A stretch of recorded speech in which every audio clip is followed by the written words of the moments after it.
your friend. You are. But you left me behind. I didn't leave you in poverty. What you do, just visit your LC2 chairperson and your parish chief, and start the process of economic transformation. Just like that. The parish development model is an initiative from the government of Uganda through the Ministry of Local Government, designed to transform all lives of Ugandans for the better. PDM, my parish, my development, my life.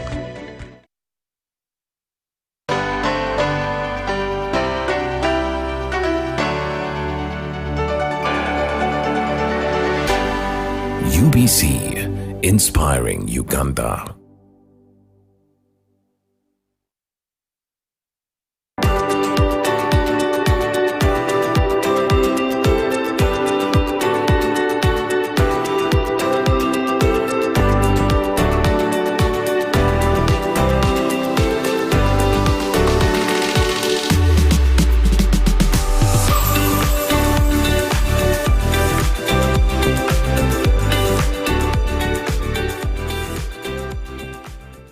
My guest is none other than the Permanent Secretary to the Ministry of Foreign Affairs.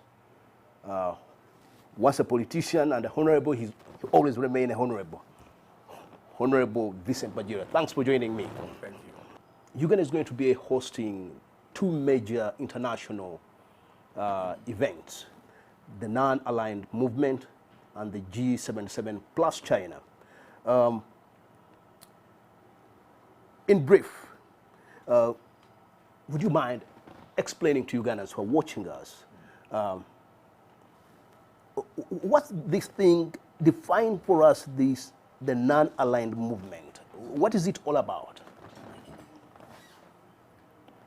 The non-aligned movement is a movement that comprises 120 member states, around 18 observer states, and the movement was established in the early 1960s, around I think 1961, and the purpose of the movement at the time was to make a contribution and or ensure that all countries get independence. So it was born out of a need to defeat colonialism in all manners and ensure that countries enjoy their sovereignty and that they can determine their destiny. Well, as we gear up to host the two summits, starting with the non-aligned movement, which takes off on the 15th of this month, as a country, how are we going to benefit from these two major international summits? First of all, I think it's important to note that non-alignment is a constitutional matter as far as Uganda is concerned. If you look at the state objectives, state objective 28 in our constitution, it is clear that Uganda shall be non-aligned. But also, the constitution stipulates that Uganda shall participate in international fora and or international events. Now, in that regard, what the Ministry of Foreign Affairs is doing is implementing its constitutional mandate. But beyond that, we are going to host 135 countries in Uganda. That is largely because if you look at the non-aligned movement and G77, 116 countries belong to both institutions. But beyond that, G77 has membership of 134 member states. And then we have a host of institutions that are observers, that observe observers within the NAM. And then we have institutions such as the UN General Assembly that will also be represented. in these summits. Now that comes with a number of opportunities. One, of course, our tourism will benefit. The hotels are going to benefit, and we shall improve our tourism credentials in the country. But beyond that, it is an element or one opportunity for us to build confidence in the world that Uganda is a progressive country, and indeed we are, and that beyond hosting these events, we can get investors to come and invest in our country. And beyond and related to that, we are going to host a business event at the Serena just before the summit takes place. Well, we know several meetings are going to be sitting time and again. Would you mind sharing with us the key objectives of the non-aligned movement Kampala Summit? We have a theme, and the theme is deepening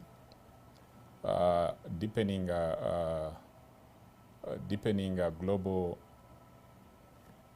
affluence.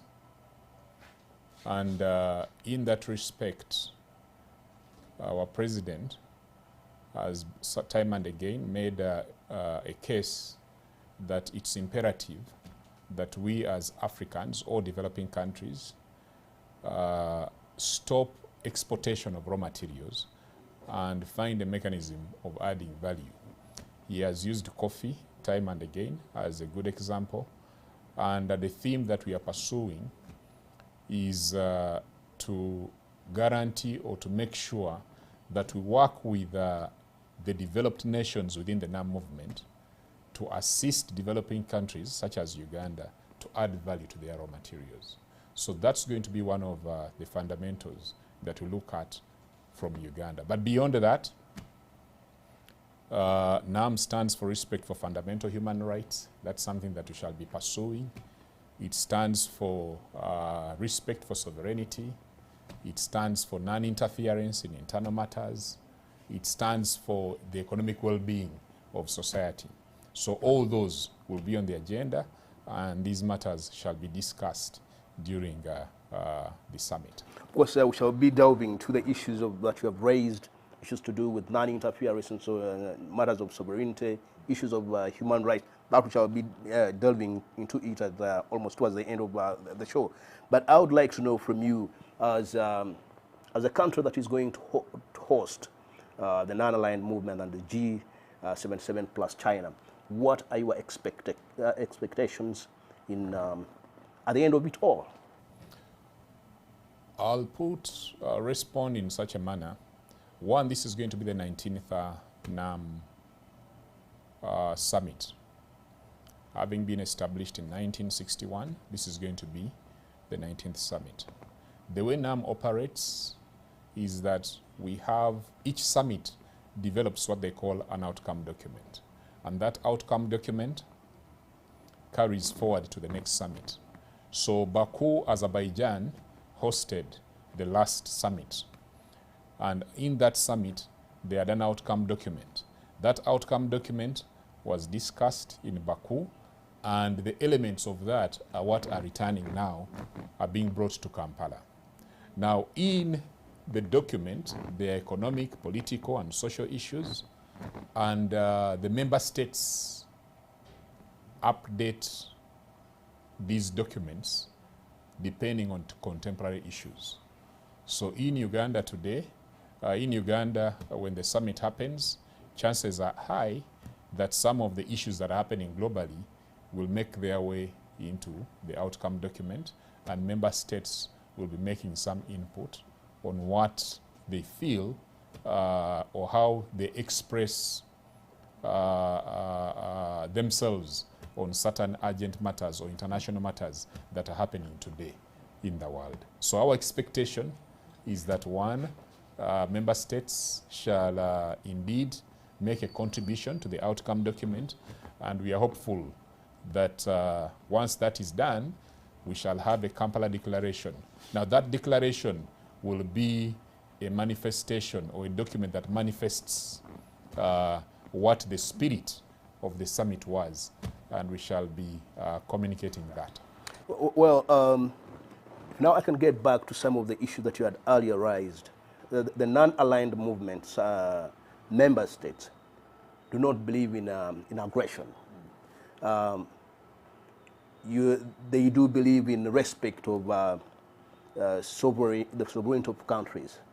But you have raised an important issue to do with human rights. That it's going to be one of the issues that members of the non-aligned movement are going to be deliberating on. When you look at Africa as a whole, there are a lot of human rights violations.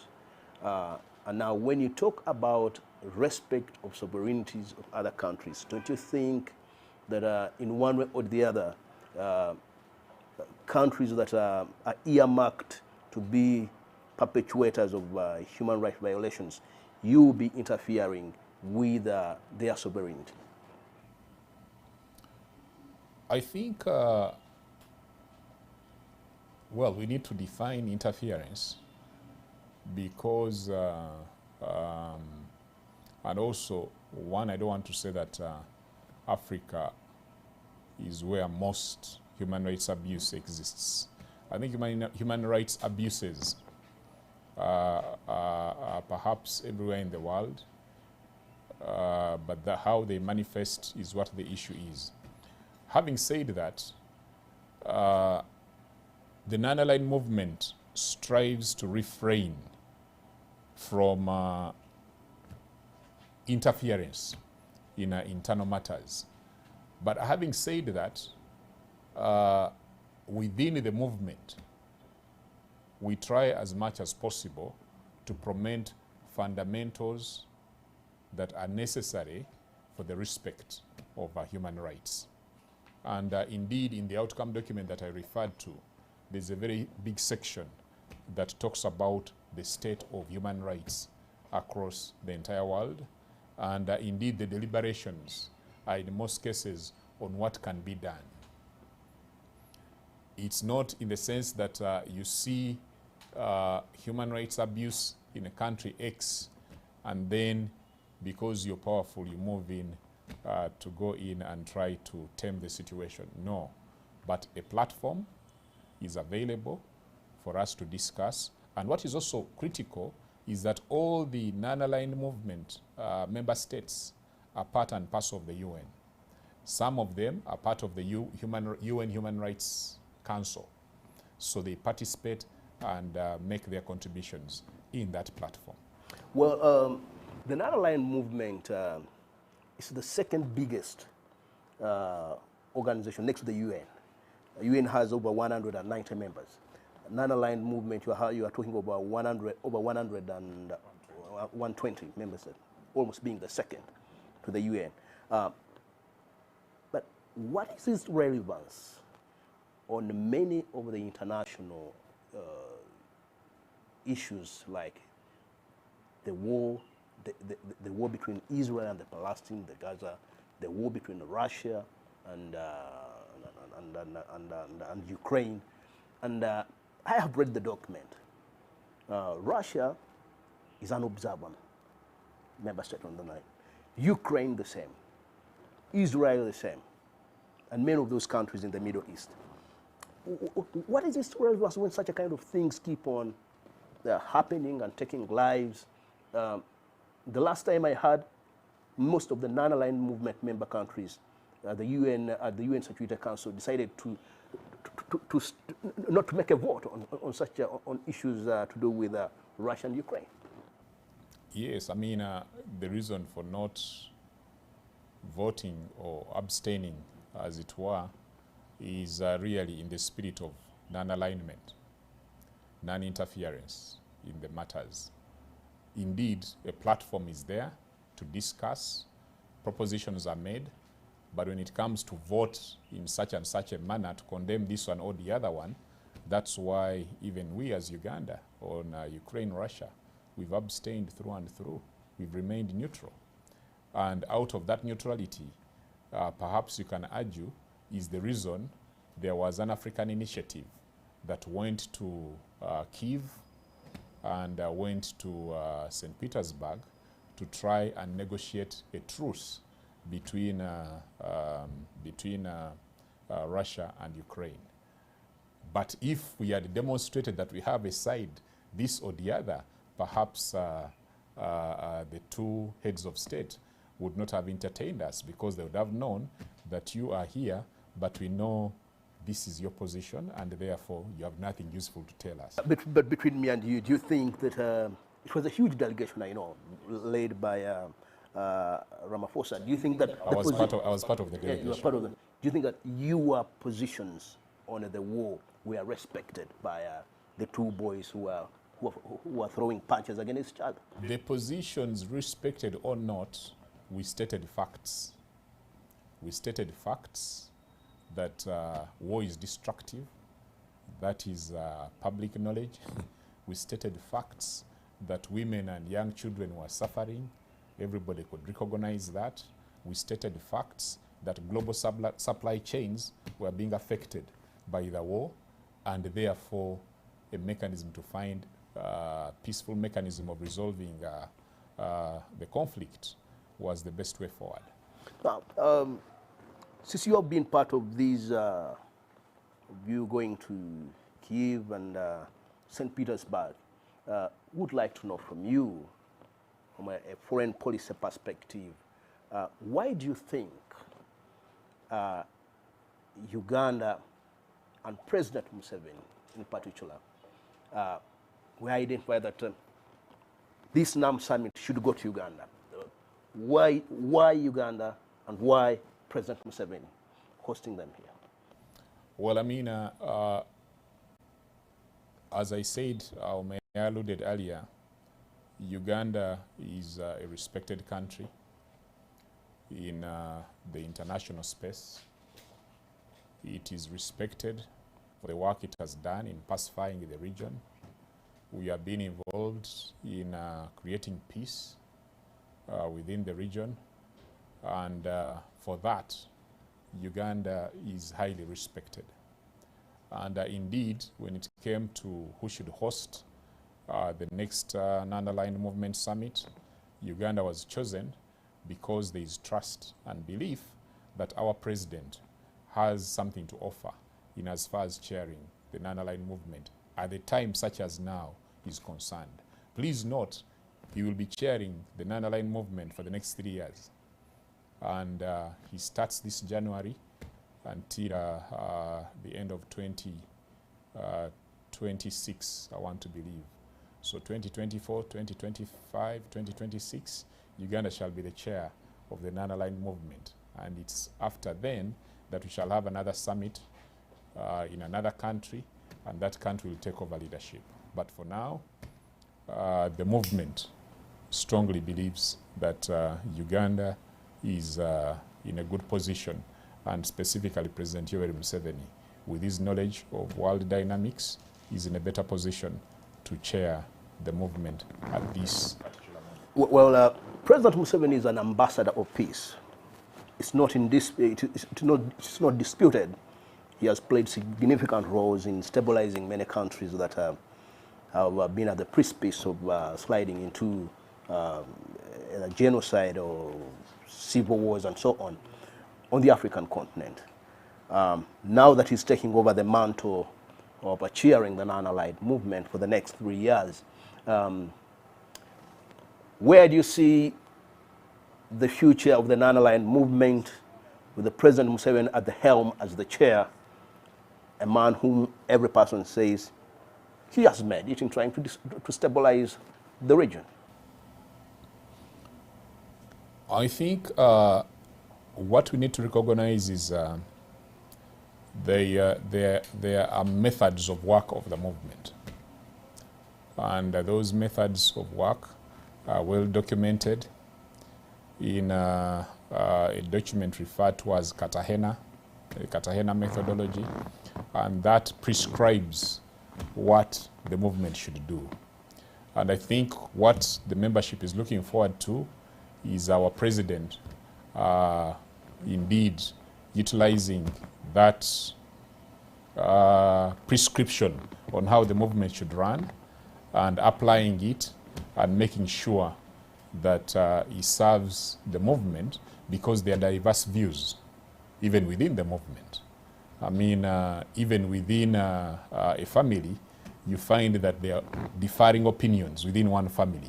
So even within NAM, we have member states that differ with each other on certain aspects, and we expect that His Excellency the President will be a point of stability in harmonizing a number of positions that shall come to the fore. Well, you did allude to the fact that one of the cardinal principles of coming up with an non-aligned movement way back in the early 60s, late 50s to early 60s, was to ensure that many of the countries get their independence to those that had not yet acquired independence by that time. But now, the dynamics have changed from what they stood for. Now we are talking about neo-colonialism as a new monster now to global dynamics, and you are talking about modern slavery. Where do you see the non-aligned movement in all this, addressing these challenges? Is it part of the issues that you will be deliberating on? And again, that comes to, it feeds into the theme that Uganda has chosen: deepening cooperation for global shared affluence.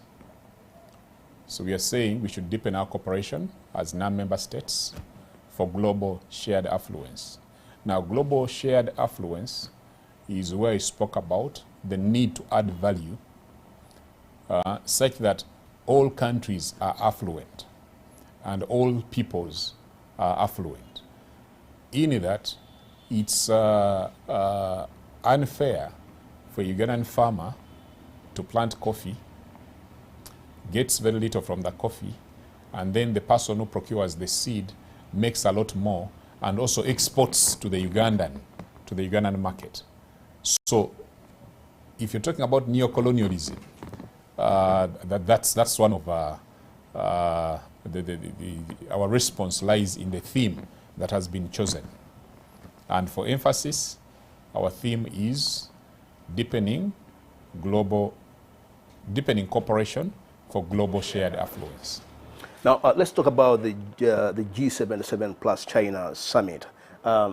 What's going to be the key agenda of the G77 plus China? And why plus China? Why not plus Russia? G77, again, was also started, I think, around 1964, and the initial countries that subscribed to it were 77, and that's why they called it G77. And then later, China also came into the fore. And these countries are primarily developing countries or countries in transition, moving from one stage of development to another. And their role really is to act collectively to make sure that they bring alternative voices on the table in institutions such as the United Nations, especially at the level of General Assembly in New York. So G77 countries do collaborate and put their positions together for consideration by the UN, but specifically to make sure that voices that may not be heard are heard, and are heard because there is this collectiveness that G77 applies.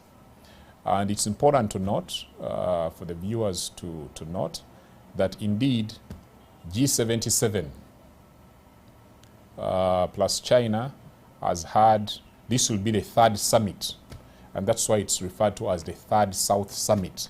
The last one was in Doha in the year 2000. So this will be the third of its kind. Having said that, the group is extremely active in New York, where the permanent representatives of all countries that subscribe to it actively participate, and indeed they work collectively to present their agenda. You have not yet addressed the issue of the agenda. What's going to be the agenda? Now, the agenda, these institutions operate on outcome documents. So the permanent representatives, including ours, Ambassador Donia Yebare, who represents us in New York, who is actually now going to be the chair of the Bureau, both the chair of NAM as well as the chair of G77. G77, for the record, we shall chair it for 1 year, but NAM is for 3 years. So Ambassador shall be the chair of the Bureau. Now, in so saying, the agenda really for G77 is primarily economic. So the discussion is around how we improve lives through the pursuit of economic activities amongst the member states. So the discussion that we shall have this month during the summit will be in regard to economic development. Economic development. Now that you've raised a key issue, because when you talk about G77 plus China, people look at China's world economic influence now. It's the world economy. Are we seeing these countries in the South tapping into utilizing this summit to tap into China's resources? Not necessarily. It's not about the summit. Like I've said, G77 started way back in the 60s. And they've had an agenda that is regular. These G7 is coordinated out of New York. And these permanent representatives have regular engagements within the New York. Now, in these engagements, the way the UN operates is that there are committees within the scope of the UN General Assembly. So there are a number of committees, some are social, economic, and so on and so forth. 6 committees, so to say.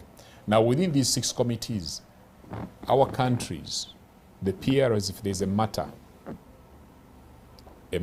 is discussed within the scope of G77, such that these countries have a position.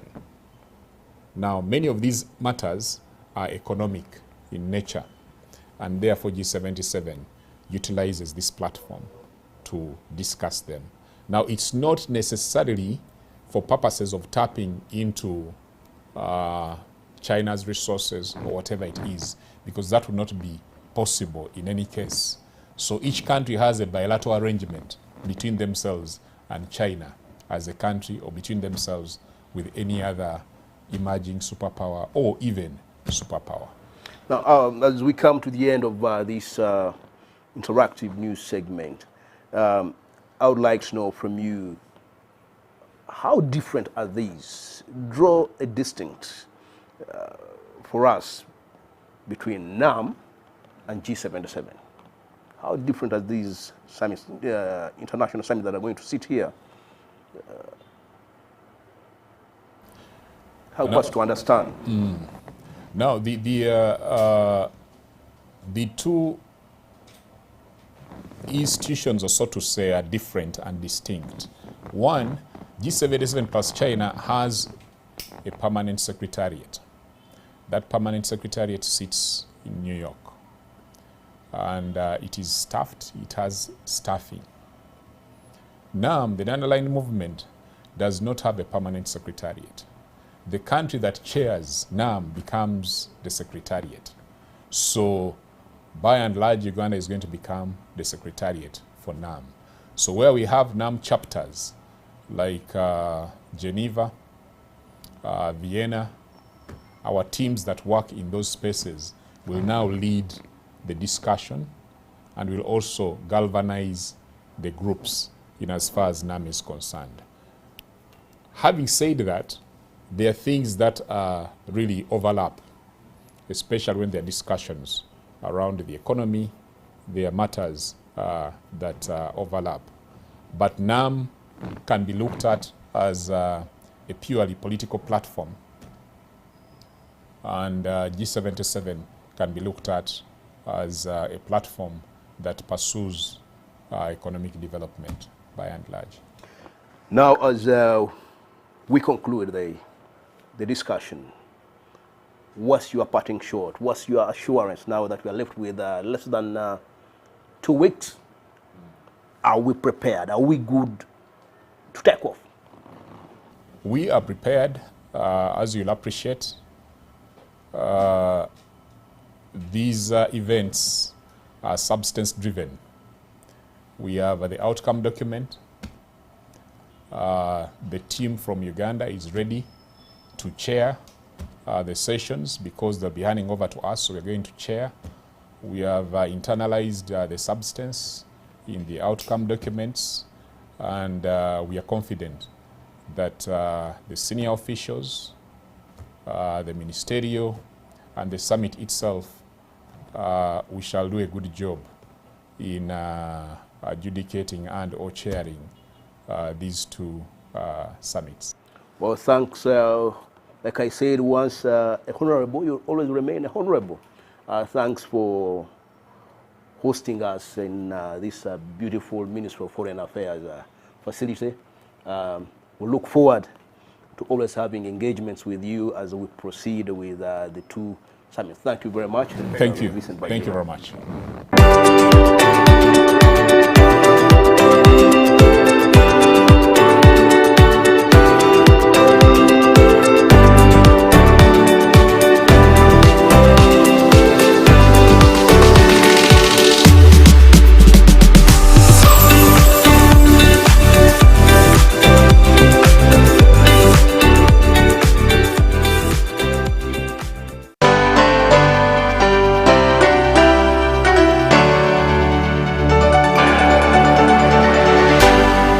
UBC, inspiring Uganda.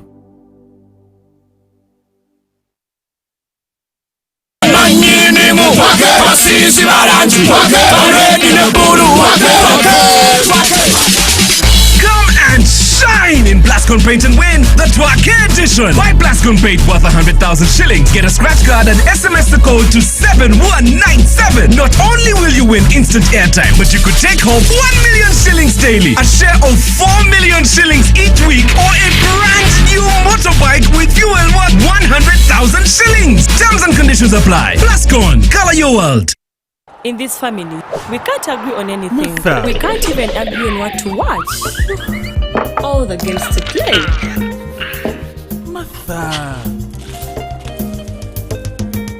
Ndowoza Mulabi, we can't even agree on what to eat. At least the one thing for now we can all agree on is the soap to use. He likes that it's big and lasts long. Anti-economy. I like that it keeps my skin smooth. Ate alina echovu. And the children like that. It smells amazing. Everyone is happy. Movit soap comes in 4 fantastic flavors. Movit family soap is truly soap for the whole family. Movit. All day confidence.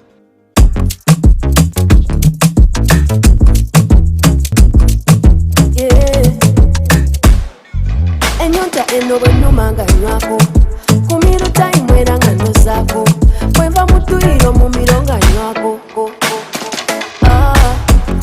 mu ofisi yakwafinera gwemunyerayo hydration time yeye kagwenywako the only water that can quench my thirst, yeah. Aquafina we are good, good, good. Aquafina hydration that is good, good, good. With essential one, 10 over 10 was a bottle.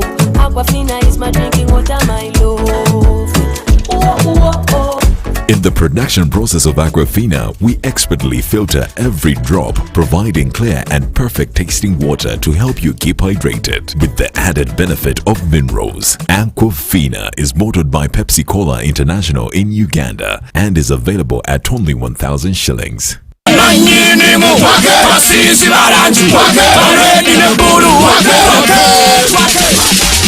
Come and shine in Blascon Paint and win the Twake edition. Buy Blascon Paint worth 100,000 shillings. Get a scratch card and SMS the code to 7197. Not only will you win instant airtime, but you could take home 1 million shillings daily, a share of 4 million shillings each week, or a brand new motorbike with fuel worth 100,000 shillings. Terms and conditions apply. Blascon, color your world.